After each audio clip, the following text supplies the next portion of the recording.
Good morning, students. In continuation with the chapter Human Health and Disease, today we are going to start our topic with the disease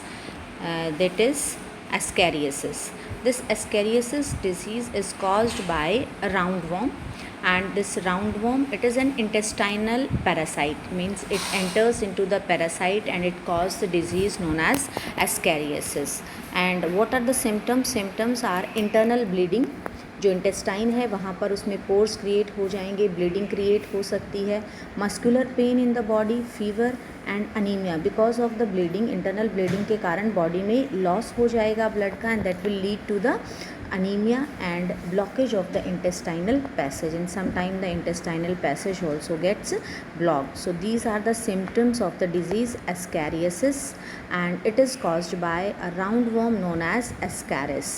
Now how it enters? The eggs of the parasite, whenever an organism जिसकी body में ये जो Ascaris है enter कर जाता है, वहाँ पर जब एग ले करता है और जब वो ह्यूमन बीइंग जो है वो एक्सक्रीट करता है, तो एक्सक्रीट में जो फेशियल मैटर, जो इन्फेक्टेड पर्सन का जो फेशियल मैटर है उसके साथ जो एग्स हैं वो उसकी बॉडी से बाहर आ जाते हैं, and whenever they come in contact with soil, water और प्लांट्स, तो वहाँ पर जो है उसके वो एग्स जो हैं वहाँ प्रेजेंट हो जाएंगे सॉइल, वाटर और प्लांट्स के ऊपर। और जब हेल्दी पर्सन जो है इस तरह के एग्स के कांटेक्ट वाला जो कंटामिनेटेड फूड या वाटर या वेजिटेबल्स या फ्रूट्स यूज़ करता है, तो वो जो एग्स हैं they will enter into the body of the healthy person, और वहाँ पर फिर उनकी हैचिंग होगी, and again they will cause the disease in the healthy person, और फिर अगेन उनकी बॉडी से फिर वो एग्स के फॉर्म में बाहर आएंगे, और इस तरह से जो है ये डिज़ीज़ स्प्रेड होती रहती है। So it is the disease known as ascariasis. इसके अलावा जो है कुछ वुकेरिया की अगर हम बात करें, वुकेरिया एक फिलेरियल वर्म है। देखिए एस्कैरिस हो चाहे वुकेरिया हो, ये दोनों हेलिमेंथस में आते हैं। हेलिमेंथस मीन्स वर्म्स में आते हैं। एस्कैरिस में हमने पढ़ा एस्कैरियासिस कॉज करते हैं, और वुकेरिया ये भी एक वर्म है, और ये जो इसका नाम है वुकेरिया bancrofti and wuchereria malayi. These are the two species of this wuchereria, जो कि एक फिलेरियल वर्म है, और ये क्या करता है, ऑर्गन्स की इन्फ्लेमेशन कर देता है, क्रॉनिक इन्फ्लेमेशन कर देता है, और वहाँ पर जो है इन ऑर्गन्स में वुकेरिया जो है इट सर्वाइव्स और it lives for many years, और यूजुअली जो है it will enter into the lymphatic vessels और द लिम्स, लोअर लिम्स में, और वहाँ पर जो ये डिज़ीज़ कॉज करेगा उसे हम क्या कहते हैं, एलिफेंटिएसिस और filariasis. As you are able to see in this diagram also कि यहाँ पर वुकेरिया ने लोअर ऑर्गन्स लिम्फ्स को अटैक किया है, और यहाँ पर जो लेग है, लिम्ब है, वो क्या हो गई है, it has become very big in size, और जिससे हम कह सकते हैं कि जो पैर है it has become of the size of an elephant's leg, और इसीलिए डिज़ीज़ को क्या कहा जाता है, एलिफेंटिएसिस, और it may be called as filariasis because it is caused by a filarial worm known as wuchereria. अब यहाँ पर जो हैं लोअर लिम्स के साथ साथ जेनाइटल ऑर्गन्स यानी रिप्रोडक्टिव ऑर्गन्स जो हैं, और वो भी क्या हो जाते हैं, अफेक्टेड हो जाते हैं। रिप्रोडक्टिव ऑर्गन्स के अंदर भी डिफॉर्मिटीज़ यानी उनका शेप चेंज हो जाता है, और ये किस तरह से ह्यूमन बॉडी में एंटर करते हैं। जो वुकेरिया है ये पैथोजन ट्रांसमिट होता है हेल्दी पर्सन की बॉडी में through the bite of a female mosquito, यानी यहाँ पर इसको ट्रांसफ़र होने के लिए, इस पैथोजन को ट्रांसफ़र होने के लिए एक वेक्टर की ज़रूरत है, और वेक्टर का रोल यहाँ पर कौन प्ले कर रहा है, एक female mosquito. So these are the two disease which are caused by helminthes. एक एस्कैरिस है worm and the second worm is wuchereria, और wuchereria is causing disease elephantiasis और फिलेरिएसिस, जिसमें हमने सिम्टम्स पढ़े कि लोअर लिम्स और जेनाइटल ऑर्गन्स अफेक्ट होंगे, ट्रांसफ़र होता है थ्रू अ वेक्टर, जो कि कौन है वेक्टर, यहाँ पर मॉस्किटो है। Now the next is this is the diagram showing inflammation in one of the lower limb due to elephantiasis. इसके एक लिम्ब यानी एक पैर के अंदर जो है एलिफेंटिएसिस डिजीज़ हो गई है, जिससे इसका साइज़ जो है that has increased.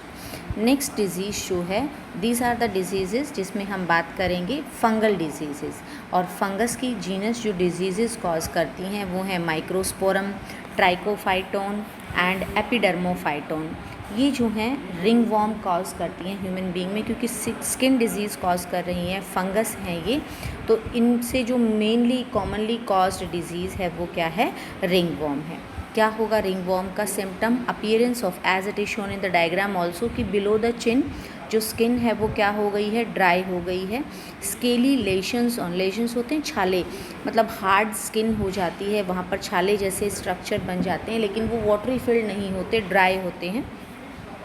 On various parts of the body, सिर्फ चिन पर ही नहीं, बॉडी के किसी भी पार्ट के ऊपर ये लेशंस अराइज हो जाएंगे, specially skin, nails and scalp, scalp होती है सिर की जो खोपड़ी है वहाँ पर भी। And these lesions are accompanied by intense itching, जो रिंग वॉर्म है उसके अंदर बहुत ज़्यादा स्ट्रॉन्ग ईचिंग होती है, और अगर हीट और मॉइस्चर ज़्यादा मिलता है इन फंगस को तो ये और मल्टीप्लाई करते हैं, और जो स्किन के स्पेशली जो फोल्ड्स वाले एरिया हैं जहाँ पर स्किन फोल्डेड होती है, जहाँ पर हीट के कारण और स्वेटिंग के कारण मॉइस्चर प्रेजेंट होता है, specially in the groin region जहाँ पर स्किन फोल्ड हो रही है, चाहे वो हमारी जो है अंडर आर्म्स हो, चाहे थाइस वाला एरिया हो, या फिर बिटवीन द टोज़, वहाँ पर हीट और मॉइस्चर के कारण फंगस जो है वो अराइज हो सकती है, and that causes skin disease specially ring worm, जिसे हम दाद भी बोलते हैं। रिंग वॉर्म जो हैं दीज आर जनरली एक्वायर्ड, कहाँ से आएंगी ये फंगस जो है, सॉइल में प्रेजेंट है, या फिर अगर हम कोई पर्सन इन्फेक्टेड है और उसके जो आर्टिकल्स हैं उनको शेयर करते हैं, चाहे वो टॉवल हो, क्लोथ्स हो या फिर कॉम्ब हो, तो यानी कि bye coming in contact with the infected person, जो रिंग वॉर्म का जो ये फंगस है, इट एंटर्स और it comes in the contact of the body of a healthy person and it causes skin disease. So what should be done? Maintenance of personal and public hygiene is very important. We should not share the articles of the infected person. अगर हम किसी भी infectious diseases से अपने आप को protect करना चाहते हैं तो क्या ज़रूरी है, public and personal hygiene maintain करना, cleanliness maintain करना, और उसके लिए body को clean रखना चाहिए, clean drinking water लेना चाहिए, lot of drinking water should be consumed so that excess of waste material may get eliminated from the body. Food proper होना चाहिए, vegetables and fruits should be consumed so that body can get enough amount of vitamins. इसके अलावा public hygiene जो है वो भी ज़रूरी है. जहाँ जिस एरिया में हम रह रहे हैं वहाँ पर कोई वेस्ट या एक्सक्रीटा ना हो, जो वाटर रिजर्वियर्स हैं उनकी भी जो है डिसइंफेक्शन होनी चाहिए, वहाँ पर क्लोरीनेशन या कुछ ऐसा ऐड होना चाहिए chemical, so that micro organisms में गेट किल्ड. और जितने भी पूल्स हैं या टैंक्स हैं उनकी भी क्या होनी चाहिए, डिसइंफेक्शन होनी चाहिए. अगर इस तरह के हम मेजर्स लेते हैं तो स्पेशली जो फूड से या वाटर से जो डिजीज़ कॉज हो रही हैं, लाइक टाइफाइड है या अमीबॉइसिस है या एस्कैरियोसिस हैं, इन डिजीज़ से हम अपने आप को प्रोटेक्ट कर सकते हैं. Now in the case of airborne disease, अब ये तो वो हो गई कि पब्लिक हाइजीन और पर्सनल हाइजीन से हमने अपने आप को इन डिजीज़ से प्रोटेक्ट कर लिया. But when we talk about the disease which spread through air, अब एयर से जो डिजीज़ फैलती हैं उसमें निमोनिया है या फिर कॉमन कोल्ड है, तो इसमें हाइजीन के अलावा जो है हमें क्या करना चाहिए कि जो पर्सन है, जो इन्फेक्टेड पर्सन है, उसके कांटेक्ट में आने से हमें क्या करना चाहिए, अवॉइड करना चाहिए. इन्फेक्टेड पर्सन के कांटेक्ट में आने से अवॉइड होना चाहिए. और इसके अलावा जो है हम क्या कर सकते हैं, जो डिजीज़ हैं जो स्पेशली वेक्टर्स से हो रही हैं, तो वेक्टर्स से अपने आप को प्रोटेक्ट करने के लिए जो वाटर बॉडीज़ हैं या जहाँ पर ड्रेन्स का वाटर है, that should not be allowed to collect, so that this vectors may not gate